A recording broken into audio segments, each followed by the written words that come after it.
Okay, there was insolvency.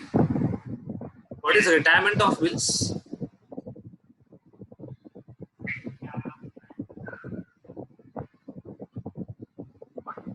ये सब पढ़ा हुआ है, कुछ भी नया नहीं है. जहाँ पे मुझे लगेगा ऐड करने जैसा वो मैं कर दूंगा. Okay, what is the retirement of bill?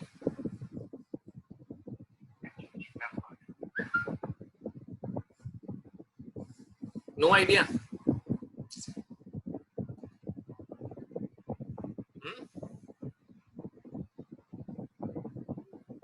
Retirement of bill क्या होता है?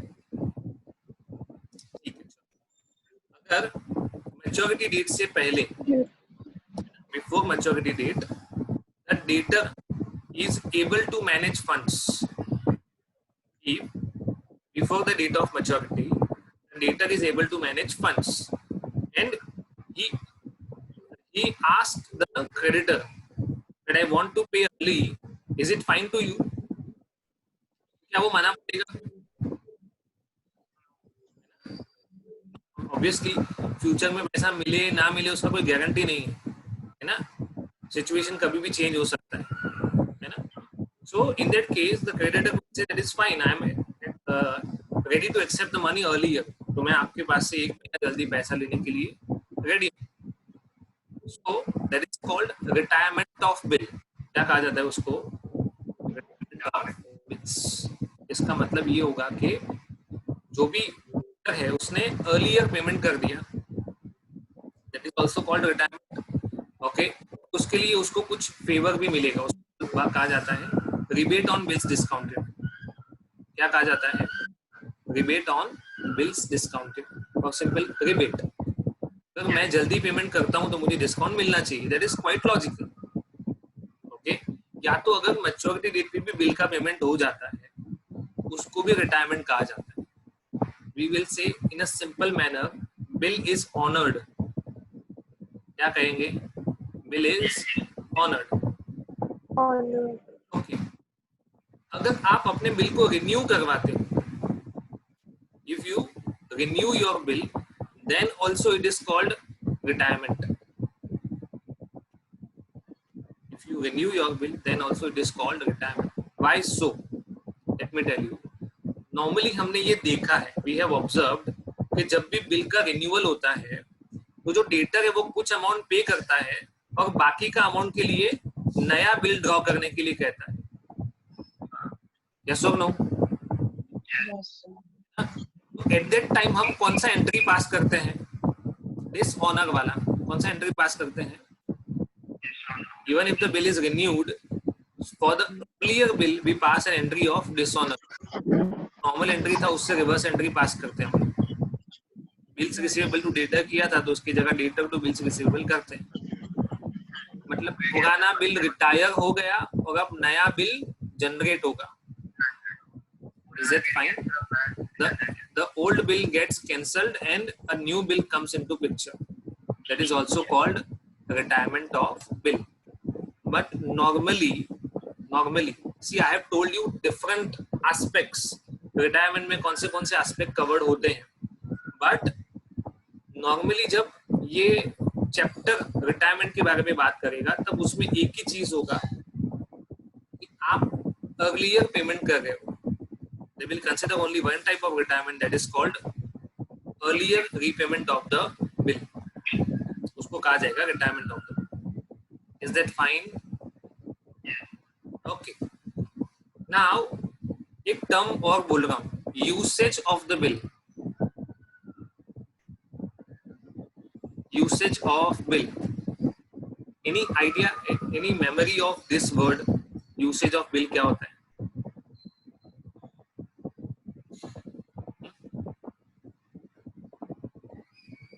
सब पढ़ा हुआ है ना, मैं सिर्फ आपको रिकॉल करवा रहा हूँ. What is the usage of bill? चलो याद करवा देता हूँ, है ना. To keep the bill till maturity, to discount the bill with bank, to endorse it and to send it for collection. ऐसे अलग अलग चीजें पढ़ी थी ना.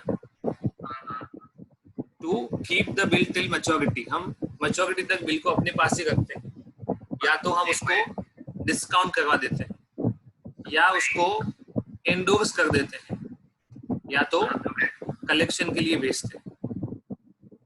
Bill sent for collection, bill sent for collection. Okay,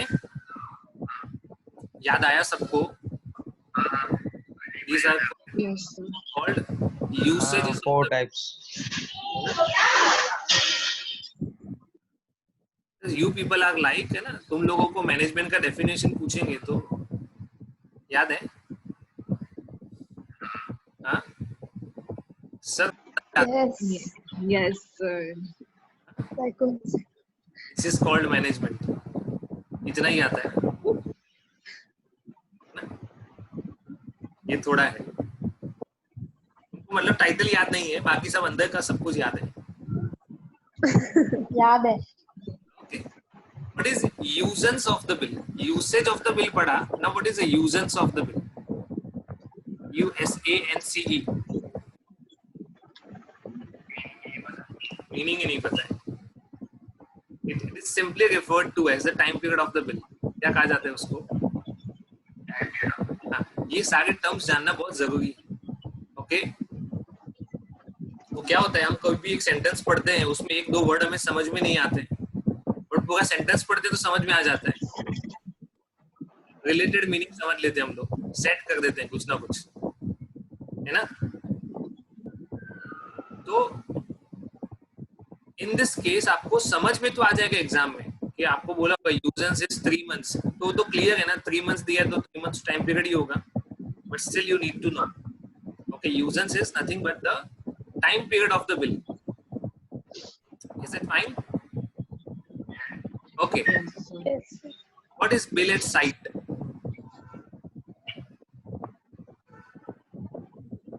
आपने पढ़ा है ना ये?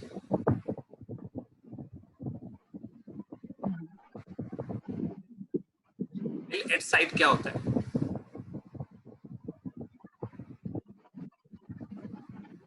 चलो बिल आफ्टर डेट बताओ। ये तो पढ़ा है, अभी तो पढ़ा था। हाँ? इसमें टाइम पीरियड कब से शुरू होगा? After the date, after it gets accepted. That's bill after site. लिखवाया था शायद से, तो लिखवाया मैंने। After date is from the date of drawing of bill. Okay, after sight is from the date of acceptance of the bill. Acceptance of the bill. After date का मतलब क्या होता है? From the date of drawing, मतलब time period starts now. Okay, after sight का मतलब क्या होगा? जब डेटर उसको एक्सेप्ट करेगा तब से 3 मंथ्स। ओके, एट साइट और ऑन डिमांड का मतलब एक जैसा होता है। It is payable eight presentment. मैं जब भी पैसा लेने जाऊं मुझे पे होना चाहिए। ओके, मतलब इसमें कोई भी टाइम पीरियड स्पेसिफाइड नहीं होगा। No time period is specified in the bill. Yes और नो? जब भी ऑन डिमांड ना, cheque is always on demand. जिस दिन का आपको चेक दिया गया है उस दिन आप बैंक में लेने जाओगे तो आपको ऐसा नहीं बोलेंगे 3 दिन बाद आओ। It is payable on demand. जब भी वो प्रेजेंट होगा आपको पे करना पड़ेगा, is compulsory. Okay, should be duly presented. After date, after sight, at sight. Clear? Yes, sir. After date is उसका टाइम पीरियड स्टार्ट होगा from the date of drawing. After sight is the time period will start from the date of acceptance. At sight on demand होगा, उसका मतलब it is payable on presentment. जब भी creditor उसको bank में लेके जाएगा तो उसको पैसा मिलना चाहिए। ओके, एक सिंपल क्वेश्चन पूछता हूँ। मैंने बिल ड्रॉ किया पर सामने वाले ने एक्सेप्ट नहीं किया, is it a bill of exchange? No. तो उसको क्या कहा जाएगा? By which name it will? promissory. It's not a promissory. Promissory note कौन लिखता है? हाँ, डेटर या creditor? Debtor.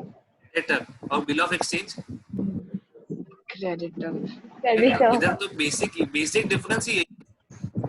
Bill of exchange is written by creditor, promissory note is written by debtor.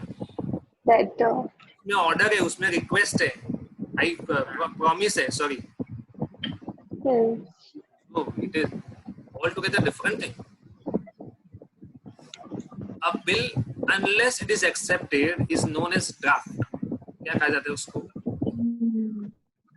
Bill unless it is accepted it is known as draft. Draft. Maybe this is new for you, ये नया होगा। Okay, ये सब जानना जरूरी है। Okay, ICAI में ask anything, ये आपके पेम्पलेट में कहीं भी लिखा हुआ नहीं है, आपको याद रखना पड़ेगा, या तो आप नोटबुक में लिखना पड़ेगा। तो जो भी आपको लगे कि नया है, आपको याद रहे ऐसा नहीं है, तो you need to jot it down. Okay, bill of exchange का एक डेफिनेशन भी था।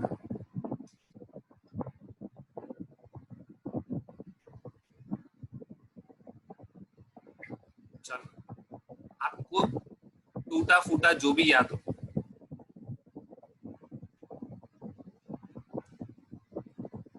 उसमें क्रेडिटर डेटर को रिक्वेस्ट करता है, प्रॉमिस करता है, ऑर्डर करता है, इंस्ट्रक्शन देता है, क्या करता है?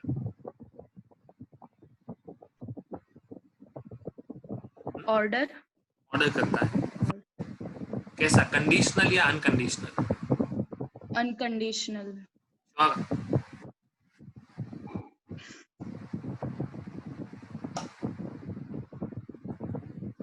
इट इज अनकंडीशनल ओनली, है ना? बी कॉन्फिडेंट, अनकंडीशनली होता है। ओके, क्या लिखिएगा वो उसमें? अपनी लैंग्वेज में बता सकते हो, नॉट एन इशू। टू पे the amount at a specified time as per order or whenever it is demanded. Whenever it is demanded, ऐसा दो चीज नहीं लिखा होगा। डेट और डिमांडेड ऐसा दो नहीं लिखेंगे, या तो डेट होगा या डिमांड होगा। Okay, so it is payable to or to the order or to the holder, ऐसा कुछ याद है? To the order. To the order or to the holder. Sir क्या बोले? To the order, to the holder. Order to the order. Order. Order तीनों लिखा होता है, सर हाँ to the ये तीनों लिखा होता है। या मुझे, या मैं जिसे कहूँ उसे, या ये बिल जिसके पास होगा उसे। हाँ? क्यों एंडोर्स नहीं कर सकते हम लोग उसको? तो वो मुझे ही पेमेंट होगा ऐसा जरूरी थोड़ी है। जिसके पास होगा उसको पेमेंट होगा। मैंने किसी के ऊपर बिल ड्रॉ किया, उसने एक्सेप्ट, सामने वाले ने एक्सेप्ट किया, मैंने ये बिल अपने क्रेडिटर को दे दिया, उसने अपने क्रेडिटर को दे दिया, चलता रहता हो सकता है।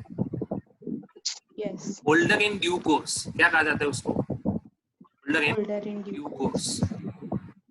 तो अभी थ्योरी के पॉइंट ऑफ व्यू से या अगर प्रैक्टिकल के पॉइंट ऑफ व्यू से जितना आसान लग रहा है ना, bill of exchange is very easy chapter, है ना? Unless and until there is no discounting, or sorry not dishonour. Dishonour में थोड़ा प्रॉब्लम होता है, ओके? अदरवाइज पूरा चैप्टर आसान है। बट इसका जब तुम थ्योरी पढ़ोगे ना, एक्चुअली लॉ में जिसका थ्योरी है, negotiable instrument act 1881 will be there at your CA inter level, है ना? तो स्किप करने में सबसे पहला नंबर इसका आता है। ऐसा होता है ना, हम लोग मतलब 12th स्टैंडर्ड तक तो स्किप करने वाला हैबिट नहीं था शायद से, ओके? अभी वो बनेगा थोड़ा थोड़ा, ये नहीं पढ़ेंगे तो चलेगा, थोड़ा रिस्क ले सकते हैं, ओके? तो negotiable is such in depth chapter. Bill of exchange is an unconditional order, okay? signed by the maker directing a certain person to pay a certain sum of money. देखो अब to or to the order or to the bearer, मैंने इसकी जगह holder ऐसा word बोला है ना. An instrument in writing containing an unconditional order signed by the maker directing a certain person. Person भी सर्टेन होना चाहिए, अमाउंट भी सर्टेन होना चाहिए ना. Is it fine? Okay. To or to the order or to the holder of the instrument, जिसके पास भी ये होगा उसको पे किया जाएगा. ओके, तो इसका आपको पूरा यहाँ पे बाइफिकेशन दिया हुआ है in detail. It must be in writing, dated होना चाहिए, in order to pay a certain sum of money, unconditional होना चाहिए. Okay, definite person, then it must be stamped and payment must be in legal currency of the country. Okay, so let's have a look at bill of exchange. आपने obvious है कि आपने अपने 11th standard की book में देखा ही होगा.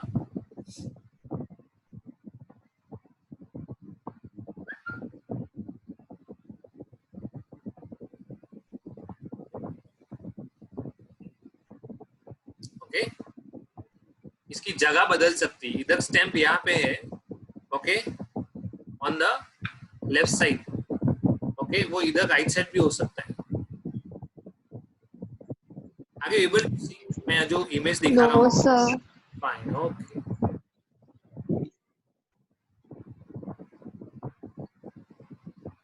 अभी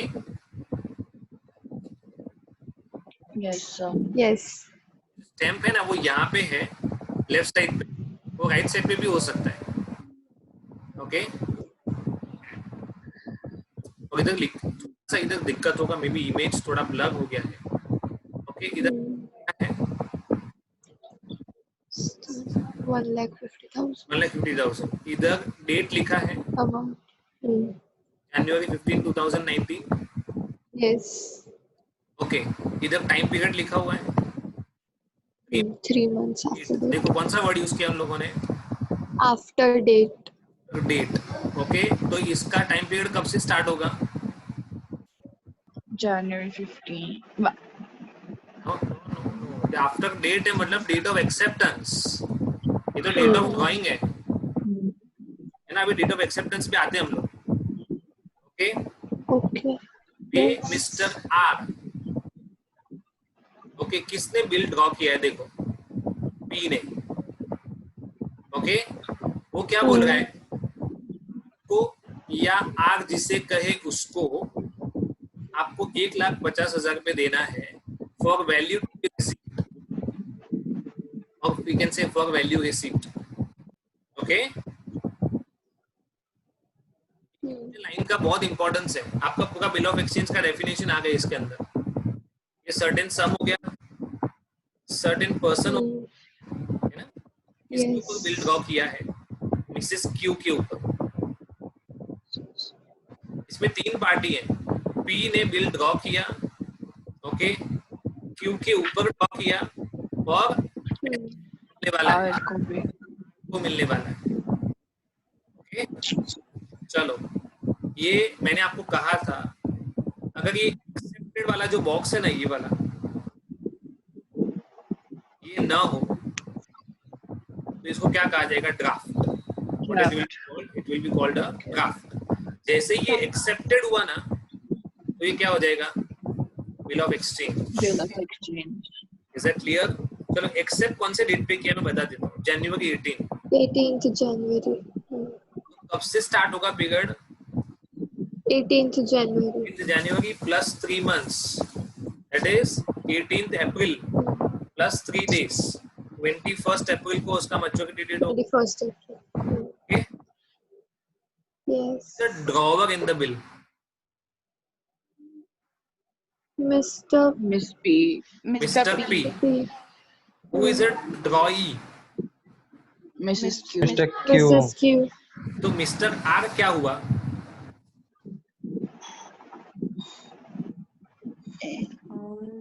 सब तुम लोगों ने पढ़ा है, नया कुछ भी नहीं है। Pay. Mister R is a payee, okay.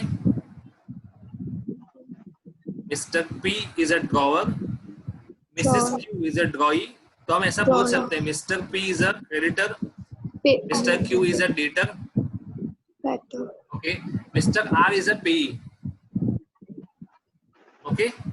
अभी Yes. पी ऑर्डर दे रहा है क्यू को कि आप आर को पैसे दे देना, तो there must be some relation between P and R as well. Yes. तो यहाँ Yes. उस केस में between P and R, R is a creditor, P is a R is the debtor. creditor. जब पी और Q की बात थी तो पी क्रेडिटर था और क्यू डेटर था, बट जब पी और आर का रिलेशन देखा जाएगा तो R is the creditor. R is a creditor and P is a debtor. Date. ये सारी चीजें जब बिफोर फाउंडेशन एग्जामिनेशन, अभी फाउंडेशन के एग्जाम्स होते हैं, इसके पहले सीपीटी के एग्जाम्स होते थे, ओके। उसमें ऐसे एमसीक्यू पूछे जाते थे, पी क्यू का क्या रिलेशन है, पी आर का क्या रिलेशन है, okay. Once it is stamped, अगर ये स्टैम्प हो गया मतलब वैलिड हो गया, ओके। कई सारी बार ये स्टैम्प है ना, स्टैम्प उसके ऊपर क्रॉस में साइन किया जाता है। जो क्यू साइन करेगा ना, ओके, वो कैसे साइन करेगा? स्टैम्प के ऊपर क्रॉस में, जैसे हम किसी भी पासपोर्ट साइज फोटो पे साइन करते हैं ना क्रॉस में, ओके, वैसा ये क्रॉस में साइन करेगा, भी अलाउड है, ओके। अब आपने दो तरह के और बिल पढ़े होंगे, inland bill and foreign bill, ऐसा कुछ पढ़ा था?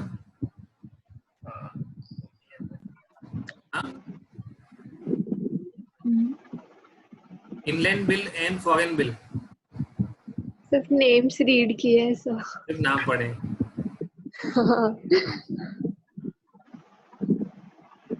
ओसीएम में पढ़ा था। हाँ. पहले the bill which is payable with in the country is inland, which is payable outside the country is foreign bill. Foreign bill. तो तब भी स्टैम्प का इशू आएगा ना, ओके। इन दैट केस अगर इंडिया में बिल ड्रॉ होगा ना, सब लोगों ने स्टैम्प पेपर देखा है ना, non judicial Yes. Stamp paper, उस पे ड्रॉ करेंगे तो भी चलेगा। Okay. हम लोग अगर हमारा बिल स्टैम्प पेपर पे ड्रॉ करना चाहते हैं ना तो चलेगा, उसके ऊपर अलग से कोई टिकट लगाने की जरूरत नहीं है, क्योंकि हमने स्टैम्प पेपर ही बाय कर लिया। जब फॉरेन बिल होगा तो आपको कंपलसरी स्टैम्प लगाना पड़ेगा। वो टिकट आती है ना, पोस्ट में से टिकट मिलती है ना, पोस्टल डिपार्टमेंट से, रेवेन्यू स्टैम्प जिसको हम कहते हैं, वो आपको वहां पे अफिक्स करना पड़ेगा, okay. These are certain legal aspects, okay. ये सिर्फ और सिर्फ नॉलेज के पॉइंट ऑफ व्यू से था। Whatever we have discussed, the majority aspect was from the point of view of knowledge. हमने अकाउंटिंग अभी तक इसका डिस्कस नहीं किया है, ओके। जो कुछ भी पढ़ा वो सब कुछ नॉलेज के पॉइंट ऑफ व्यू से था, ओके। यहाँ पे आपको कुछ और डिटेल दिए हुए हैं कि फॉरेन बिल ऑफ एक्सचेंज अगर ड्रॉ करते हैं तो किस तरह से किया जाता है। You may read the same, आप पढ़ सकते हो, ओके। तो उसके ये आपको मैंने जैसे आपको कहा था, स्टैम्प यहाँ पे भी हो सकता है, देखो, ओके। Yes. लिखा ना आफ्टर डेट,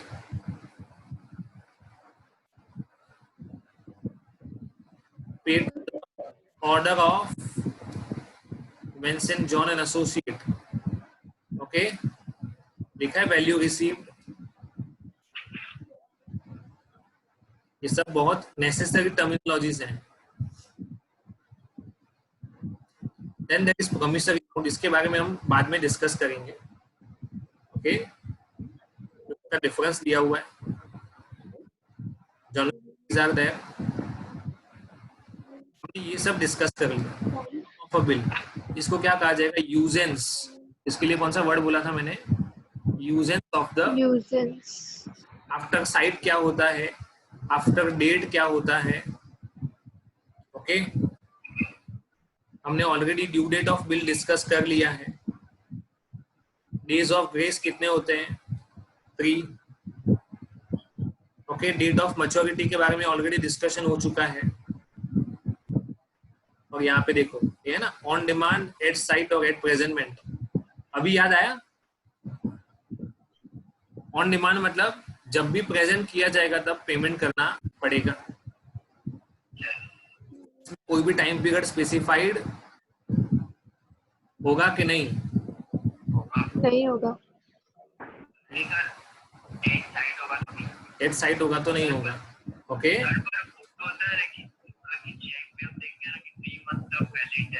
वो वैलिडिटी की बात अलग है। तुमको तो एक पर्टिकुलर डेट का चेक दे दिया, मतलब तुमको उस दिन लेने जाना है, बात खत्म हो गई। Okay,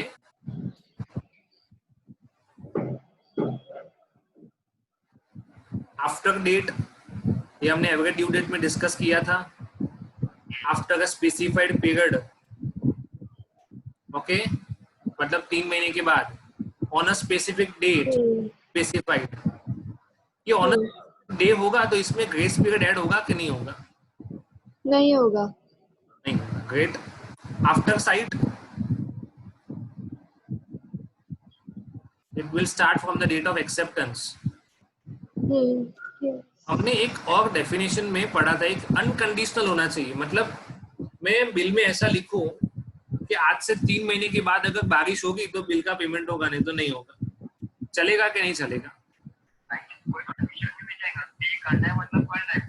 There should be no condition. Okay?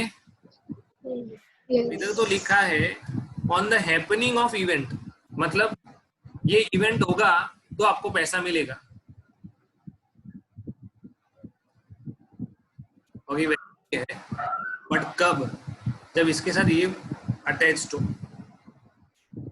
which is certain to happen, Okay. event which is certain to happen। आप फ्यूचर की कैसी ऐसी कोई इवेंट के बारे में बात कर रहे हो जो कंफर्म है, होने ही वाला है। ओके, सर एक example.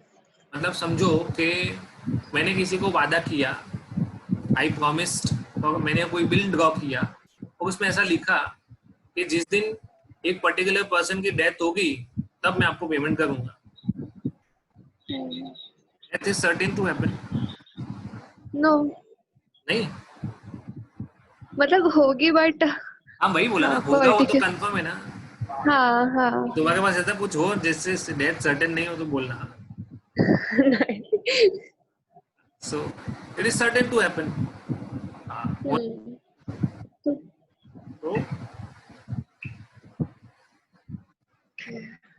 okay, so these are after date। These many concepts we have discussed today। Okay, कल हम इसके प्रैक्टिकल पार्ट में डिस्कशन करेंगे। okay? इसके अकाउंटिंग एंट्रीज क्या होंगी। एज सच अगर मैं ऐसा कहूं कि ये चैप्टर आउट ऑफ डेट है ना, आउट ऑफ फैशन, okay? तो वो कोई गलत बात नहीं होगी।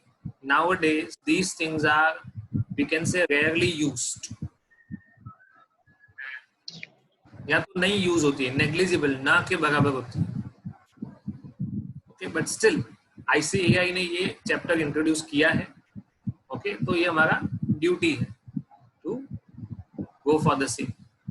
Okay, thank you, see you tomorrow at the same time. कल प्रैक्टिकल पार्ट डिस्कस करेंगे। So. Okay sir.